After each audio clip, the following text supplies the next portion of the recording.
কলকাতা টিভির খবরে শিলমোহর নতুন মুখ্য সচিব হচ্ছেন বিপি গোপালিকা। তিনি বর্তমানে রাজ্যের স্বরাষ্ট্র সচিব হিসেবে দায়িত্বে রয়েছেন।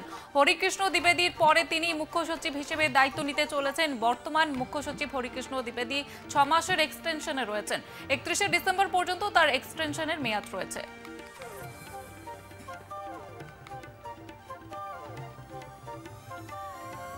কলকাতা টিভির খবরে শিলমোহর 6 বছর পর পুলিশের প্রত্যাবর্তন রাজীব কুমারের। রাজ্যের নতুন ডিজি হচ্ছেন senior IPS officer Rajeev Kumar. বুধবার মন্ত্রিসভার বৈঠকে এই সিদ্ধান্ত গৃহীত হয়েছে বলে খবর।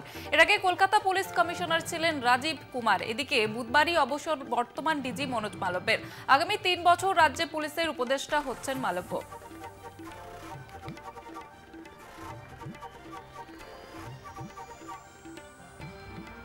নতুন ডিজির নাম ঘোষণা হতেই খোঁচা তৃণমূল মুখপাত্র কুণাল ঘোষে। তিনি বলেন, রাজীব কুমার দক্ষ অফিসার, তবে কারোর কথায় তিনি যেন কুণাল ঘোষের মতো নির্দোষকে বলি না করেন।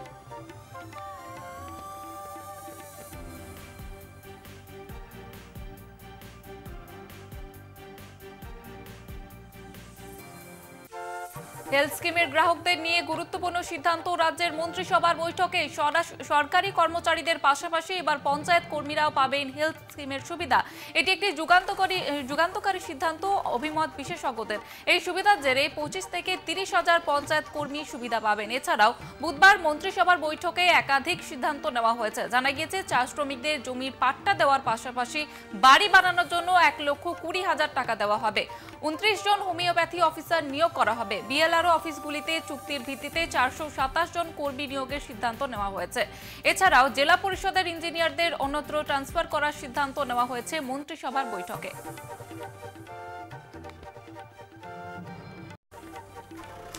গঙ্গাসাগরের প্রস্তুতি নিয়ে নবান্নে বৈঠক সারলেন মুখ্যমন্ত্রী মমতা বন্দ্যোপাধ্যায়।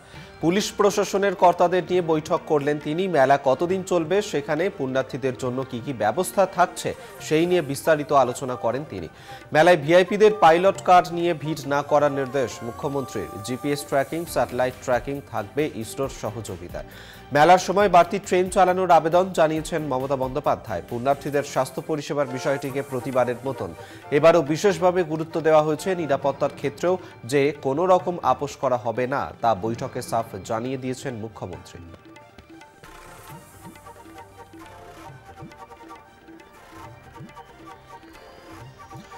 লোকসভা ভোটে বাংলায় 35 আসনের টার্গেট অমিত শাহের। বিজেপি প্রার্থী কারা? শাহ নাড্ডাকে কিছু নাম প্রস্তাব বঙ্গ বিজেপির।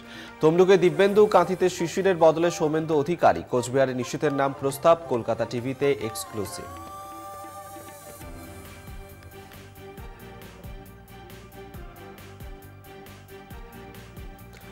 বিজেপির প্রস্তাবিত তালিকায় চমক দিলীপ ঘোষ। মেদিনীপুর থেকে সরিয়ে ডায়মন্ড হারবারে অভিষেকের বিরুদ্ধে দিলীপকে প্রার্থী হিসেবে প্রস্তাব।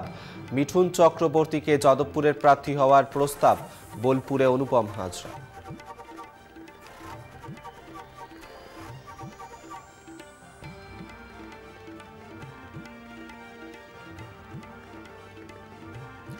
বিজেপির কেন্দ্রীয় সম্পাদক পদ থেকে অপসারিত অনুপম হাজরা। অমিত শাহ, জেপি নাড্ডা দিল্লি ফিরতেই পদ খোয়ালেন অনুপম হাজরা। এরপরই অনুপমের ফেসবুক পোস্ট। মঙ্গলবার রাত 2:16 তিনি লেখেন, পদ থেকে সরিয়ে দেওয়ার ঠিক 3 ঘন্টার মধ্যেই বার্তা। কিছু শর্ত মেনে চললে আবার আগের মতন।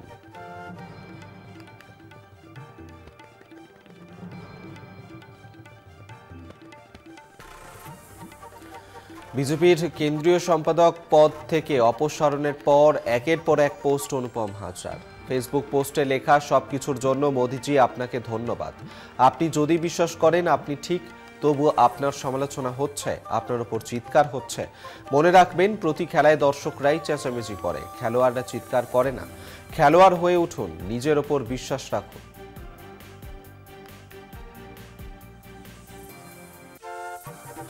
যেরকম কর্ম সেরকম ফল।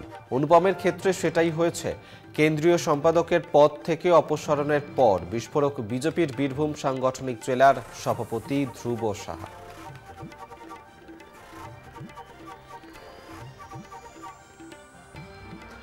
শিশির অধিকারীকে প্রণাম করার শাস্তি। কাঁথি পুরসভার পুরপ্রধানের পদ থেকে সুবল মান্নাকে ইস্তফা দেওয়ার নির্দেশ তৃণমূলের। এমনটাই জানান তৃণমূলের মুখপাত্র কুণাল ঘোষ। যদিও কিছু জানেন না বলেই জানান কাঁথির পুরপ্রধান।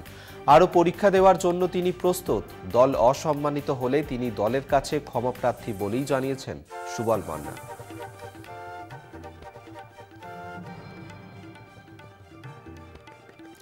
পাঁচ দিনের পুলিশি হেফাজত শেষ। ভাটপাড়ায় ভিকি যাদব খুনের ঘটনায় গ্রেফতার সাংসদ অর্জুন সিং এর ভাইপো পাপ্পু সিংকে পেশ করা হলো ব্যারাকপুর আদালতে।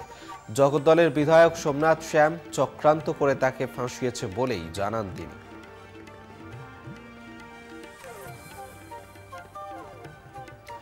সাত সকালে কুস্তিগিরদের আখড়ায় কংগ্রেস নেতা রাহুল গান্ধী। বুধবার সকালে আচমকাই কংগ্রেস এমপি পৌঁছে যান হরিয়ানার ঝজ্জর জেলার বাহাদুরগড়ের ছড়া গ্রামে।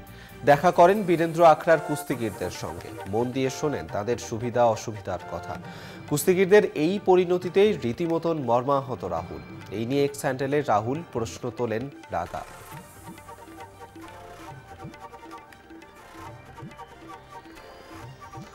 ভোটের আগে ফের পথে রাহুল গান্ধী। 14ই জানুয়ারি থেকে সন্ত্রাস বিধ্বস্ত মণিপুর থেকে শুরু হচ্ছে ভারত ন্যায় যাত্রা। উদ্বোধন করবেন মল্লিকার্জুন খার্গে। 14 রাজ্যের 6200 কিলোমিটার পথ পাড়ি দেওয়ার লক্ষ্য। এই পর্বে বাংলার ওপর দিয়েও যাবেন কংগ্রেস সাংসদ।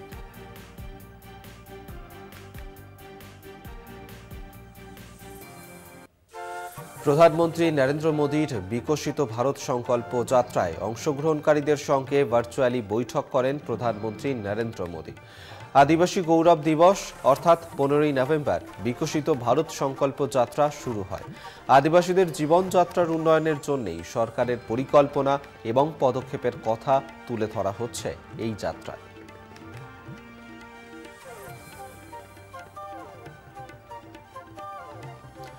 লোকসভা ভোটের আগে ঘর গোছাচ্ছে বিরোধীরা। বিহারে জোট বাঁধলেও আরজেডি, জেডিইউ, কংগ্রেস, বামেরা। আসন সমঝোতা নিয়ে আলোচনা হবে খুব শীঘ্রই।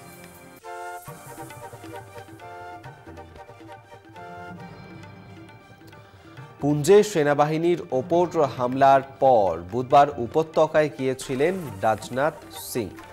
সেখানে সেনার একটি অনুষ্ঠানে যোগ দিয়েছিলেন তিনি। সেখানেই বক্তব্য রাখতে গিয়ে প্রতিরক্ষা মন্ত্রীর বার্তা, আপনারাই দেশের রক্ষক, কিন্তু আপনাদের অনুরোধ করছি, দেশের নিরাপত্তা নিশ্চিত করার পাশাপাশি মানুষের মন জয় করার দায়িত্বও রয়েছে।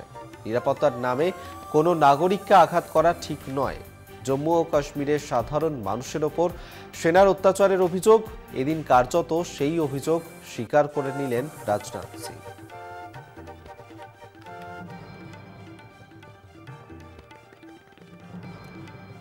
জম্মু ও কাশ্মীরের বিচ্ছিন্নতাবাদী নেতা মসারত আলম বাটের নেতৃত্বাধীন মুসলিম লীগ বা MLJ-কে 5 বছরের জন্য নিষিদ্ধ ঘোষণা করল কেন্দ্রীয় সরকার। কেন্দ্রীয় স্বরাষ্ট্রমন্ত্রী অমিত শাহের দফতরের তরফে জানানো হয়েছে, জঙ্গি তৎপরতায় যুক্ত থাকার জেরেই MLJ-কে বিরুদ্ধে UAPA অনুযায়ী এই পদক্ষেপ করা হয়।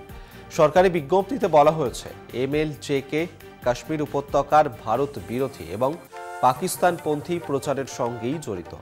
তারা জম্মু এবং কাশ্মীরকে ভারত থেকে বিচ্ছিন্ন করে পাকিস্তানের সঙ্গে যুক্ত করতে চায়।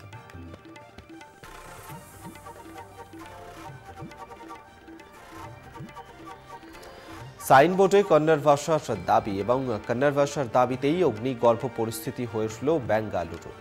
একাধিক দোকান, শপিং মল, সরকারি বেসরকারি অফিসে হামলা ও ভাঙচুর চলে। এই নিয়ে কর্ণাটক রক্ষা বেদিকা নামে একটি সংগঠন বুধবার সকাল থেকে মিছিল বের করে। আচমকাই শান্তিপূর্ণ মিছিল উত্তপ্ত হয়ে ওঠে। তাদের দাবি, কন্নড় কর্ণাটকের সরকারি ভাষা।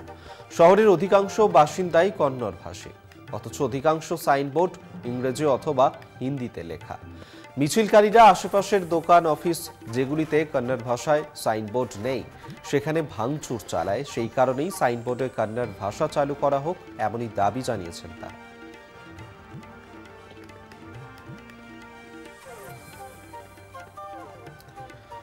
তামিলনাড়ুতে সাধারণ মানুষের বিক্ষোভ। তামিলনাড়ুর এনোরে সাধারণ মানুষের বিক্ষোভ। সমুদ্র পাইপে লিক হওয়ায় অ্যামোনিয়া গ্যাস বের হতে শুরু করে। ডিআইজি জয়েন্ট কমিশনার আওয়াদি বিজয় কুমার তিনি জানিয়েছেন, এন্নারে আর গ্যাস লিক হচ্ছে না। মানুষ বাড়ি ফিরতে শুরু করেছে। মেডিকেল টিম এবং পুলিশের টিম মোতায়েন রয়েছে সেখানে। দেশ আর্থিক স্বনির্ভরতার পথে দৌড়াচ্ছে, অথচ মানুষের শেষ যাত্রায় কেন পরিকাঠামোর অভাব? এলাহাবাদ হাইকোর্টের প্রশ্নের মুখে যোগী সরকার। রাজ্যব্যাপী জনসংখ্যা বাড়লেও সেই মতো কোনো শ্মশান বা কবরখানার পরিকাঠামোর উন্নয়ন হবে না কেন? শেষকৃত্যের পরিকাঠামো উন্নয়নে কড়া পদক্ষেপ করতেই হবে, নির্দেশ বিচারপতি মহেশচন্দ্র ত্রিপাঠী ডিভিশন বেঞ্চের। করোনা পর্বে শেষকৃত্যের পরিকাঠামোর অভাবে অজস্র মানুষকে ব্যাপকভাবে ভুগতে হয়েছে। আজও সেই অবস্থার বদল ঘটেনি। বিথুর শ্মশান ঘাটের ম্যানেজারের করা জনস্বার্থ মামলায় উঠে এসেছে এমনটাই অভিযোগ। এই মামলায় আগের শুনানিতে পুর বিভাগের কাছে বিস্তারিত রিপোর্ট তলব করেছিল আদালত। উত্তরে নগর উন্নয়ন দপ্তর জানিয়েছিল, গ্রামীণ এলাকায় শ্মশান ঘাটের উন্নয়ন করার দায়িত্ব পঞ্চায়েতি রাজের। এই জবাবের পরেই পঞ্চায়েতি রাজ এবং নগর উন্নয়ন দপ্তর দুটির অতিরিক্ত মুখ্য সচিবদের মামলায় অন্তর্ভুক্ত করার নির্দেশ জারি করে আদালত।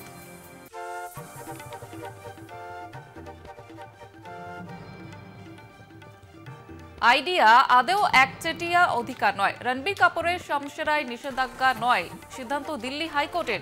ওভার দ্য টপ বা ওটিটি প্ল্যাটফর্মে মুক্তি পেতে চলেছে সংসারা, তা আটকানো হোক বলে দাবি চলচ্চিত্র নির্মাতা বিক্রমজিৎ সিং ভুল্লারের। যশরাজ ফিল্মসের সংসারা বিক্রমজিৎ সিং এর কবুনা চাঁদে ক্ষেত সিনেমা অনুসরণে তৈরি বলে অভিযোগ করছে।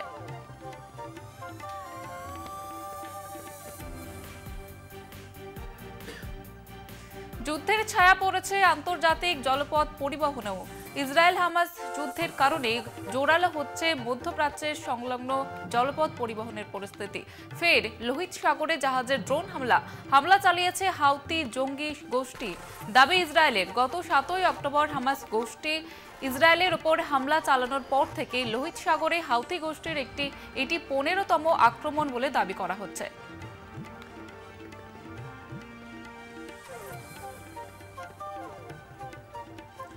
ফের রাষ্ট্রসংঘ চেয়েছে যুদ্ধবিরতি, একটি বিল প্রস্তাব করা হয়েছে বলে খবর, যেখানে ভারত সহ 153টি দেশ প্রস্তাবের পক্ষে ভোট দিয়েছিলেন।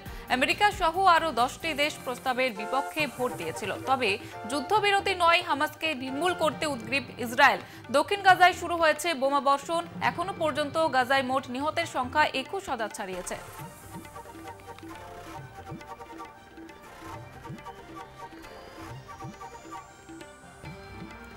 যুদ্ধবিরতি নয়, প্রতিশোধই শেষ কথা। নেতানিয়াহুর হুঁশিয়ারির পর গাজায় নতুন করে হামলা শুরু করেছে ইসরায়েল। গত 24 ঘন্টায় নিহত 250 জন। সোমবার গাজায় যুদ্ধরত ইসরায়েলি সেনাদের সঙ্গে দেখা করেন নেতানিয়াহু। পরে নিজের দল নিকুত পার্টির আইন প্রণেতাদের তিনি বলেন, যুদ্ধ শেষ হতে এখনো অনেক দেরি রয়েছে। তারপরে গাজায় নতুন করে হামলা।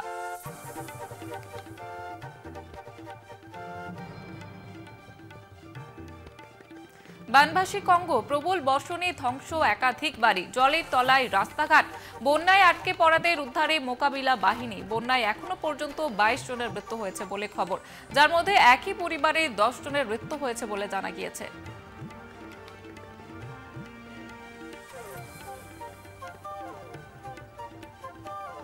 ইসরায়েলের দূতাবাসে এনআইএ আধিকারিকরা মঙ্গলবার সকালে দূতাবাসের সামনে বিস্ফোরণ ঘটে। বিস্ফোরণের তদন্তে দিল্লি স্পেশাল সেল এবং ডগ স্কোয়াড সহ এনআইএ আধিকারিকদের একটি দল বুধবার সকালে ইসরায়েলি দূতাবাসে যায় এবং ঘটনার তদন্ত শুরু করে। একজন কর্মকর্তা জানান, দুর্ঘটনার আগে দুজন সন্দেহভাজনকে ঘটনাস্থলে ঘুরতে দেখা গিয়েছিল।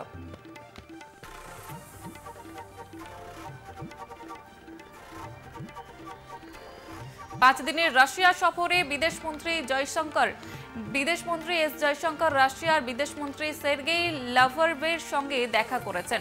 বিভিন্ন আন্তর্জাতিক ইস্যু নিয়ে দুজনের মধ্যে দ্বিপাক্ষিক বৈঠক হওয়ার কথা ছিল। দুদেশের জনগণের মধ্যে সম্পর্ক এবং সাংস্কৃতিক আদান প্রদান আরও জোরদার করাই বিদেশমন্ত্রীর রাশিয়া সফরের মূল লক্ষ্য।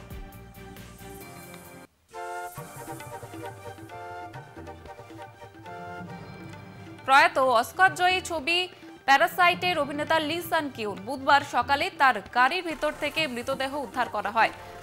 সিওলের একটি পার্কের ভিতরে রাখা গাড়ি থেকে মৃত অবস্থায় দক্ষিণ কোরিয়ার অভিনেতা লির দেহ উদ্ধার করা হয়েছে। অভিনেতার মৃত্যুর কারণ এখনো পর্যন্ত জানা যায়নি।